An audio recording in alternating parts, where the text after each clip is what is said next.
In this video, we're going to check out the Expert paint set from 1988. Scifiwargamers. Greetings, hobby fans. My name's Marcel, and it's my mission to help you start your car up outside the house. Anyway, today we are going to be checking out the paint set release of April 1988, which was the Expert paint set, which consisted of a line of inks which you could use on your miniatures to achieve results that you might see in White Dwarf, allegedly. Anyway, let's jump in. In April 1988, Citadel Miniatures and Games Workshop released their Expert paint set, which they say are brilliant inks for shading and washes. This set consisted of 9 colours and would set you back a massive £5.99, which in today's prices is a bargain.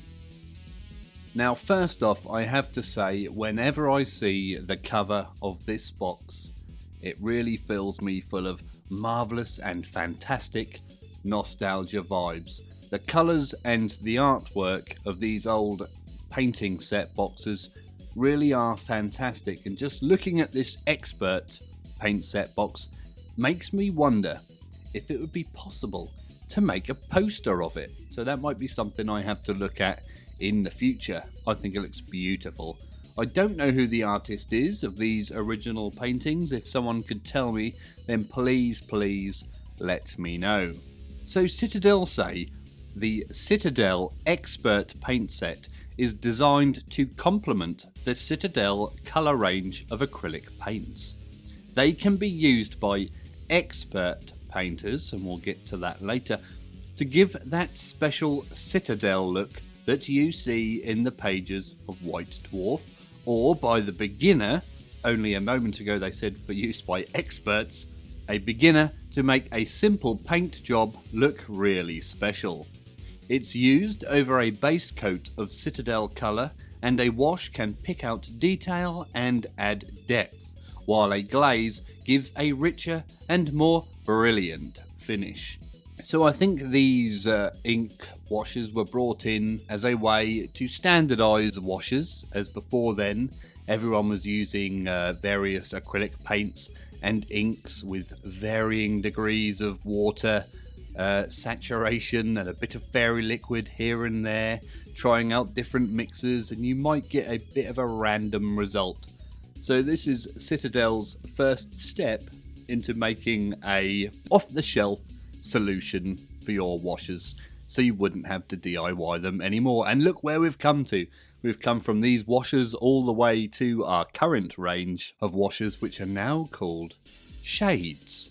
And you might even say the contrast line is washers, but I'll leave that for you to decide. So first of all, they give us an example of a Chaos Knight with ink washers over bare metal, and the picture shows the just painted Chaos Knight there, and then they've just washed over it allegedly with these washers, and I'm not completely convinced this is just a wash job.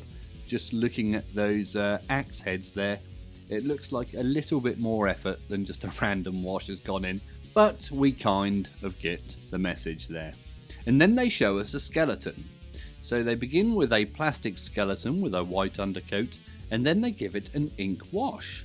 And then apparently it's completed, although the skeleton's bones actually now look a completely different colour to the step before where we gave it a wash. But it did show that it was quite easy to get a nice bony look. And then their last example is a fighter. Now, I don't recognise this miniature. Some of you might do. He looks like something that might be in Warhammer Quest. But anyway, I digress. They start with the fighter with his base colours on, and then they add on some ink washes, and you can see that's darkened down the miniature somewhat. And then allegedly he's completed. I don't know what they've done in the completed phase. I think they've just gone in with some highlights. I always believe there's a few extra steps in these step-by-step painting guides, but I guess it's just to give you a general indication and idea of what these things can do. And like I said earlier, this was called the Expert paint set, which really turned me off as a youngster because I believed I was not an expert, so I couldn't possibly be dabbling with inks because I just wasn't good enough. So interestingly, if we have a look inside the box, you can see that they are the old tubular, is that a word, tubular? Shaped paint pots. But before they changed to tubular, they actually had dropper bottles for the first run of these. Now this is quite interesting because everybody wants dropper bottles. Well, I say everyone, I'm not going to speak for everyone.